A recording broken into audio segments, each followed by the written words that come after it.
আসসালামু আলাইকুম। সবাই কেমন আছেন? আশা করি সবাই ভালো আছেন। গোলাপ গ্রামের আজ ঘুরতে এসে কলি থেকেই শুরু হয়ে গেল গোলাপের শুরু। গোলাপের সৌন্দর্য কলি থেকেই শুরু। গোলাপের গাছে যখন কলি চলে আসে তখন গোলাপ গাছ তার প্রাণ ফিরে পায়।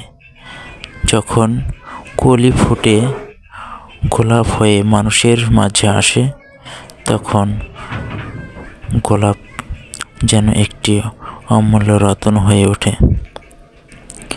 এই গোলাপের সম্মান বিভিন্ন জায়গায় বিভিন্নভাবে প্রাধান্য পায়। এছাড়াও গোলাপকে মানুষ চিকিৎসার সুবিধার মাধ্যমে অনেক চিকিৎসার কাজে লাগায়।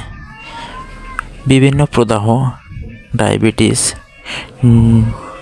ডিসমেনোরিয়া, বিষণ্ণতা, মানসিক চাপ, খিঁচুনি এবং বার্ধক্যের মতো রোগের চিকিৎসা এই গোলাপ ফুল দিয়েই হয়ে থাকে।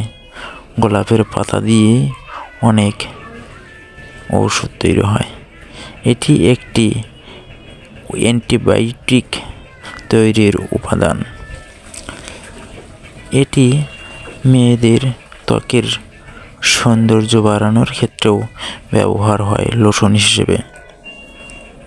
আসলে গোলাপের উপকারিতার কথা বলে শেষ করা যাবে না, তবে এটা মানতে হয় এসব গোলাপের সৌন্দর্য, সম্মান, শ্রদ্ধা সব কিছুই সর্বপ্রথম কলি থেকেই এসেছে। কলি যদি আজ না ফুটে গোলাপে পরিণত না হতো তাহলে তার সম্মান সেখানেই থেমে যেত।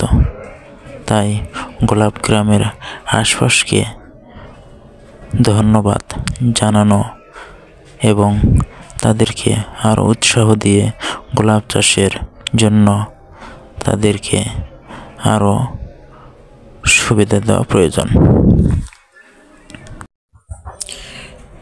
আমরা এখন চলে এসেছি জাহাঙ্গীরনগর বিশ্ববিদ্যালয় সাভার।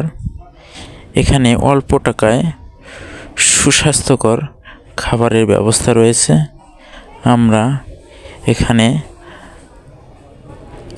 সবাই মিলে খাবার খাচ্ছি।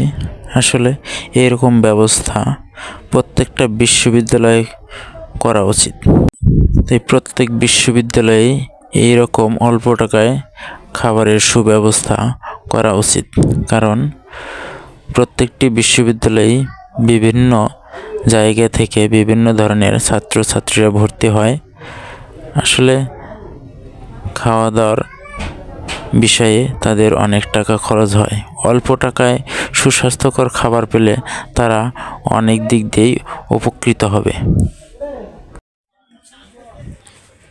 জাহাঙ্গীরনগর বিশ্ববিদ্যালয়ের এরিয়া অনেক বড় হলেও চতুর্দিক দিয়েই অনেক সুন্দরভাবে সাজানো। যেদিকে যাই, যেদিকে তাকাই অনেক সুন্দর লাগে।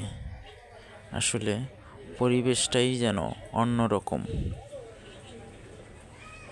কোনো নতুন ছাত্রছাত্রী এসে এখানে মন টিকবে না, আমার মনে হয় না এরকম কোনো অবস্থা তার মনের ভিতরে তৈরি হবে, কারণ এখানকার পরিবেশ, জাহাঙ্গীরনগর ক্যাম্পাসগুলো অনেক সুন্দর। সব কিছু মিলিয়ে জাহাঙ্গীরনগর বিশ্ববিদ্যালয় একটি বিশাল অবদান রেখে আসতেছে।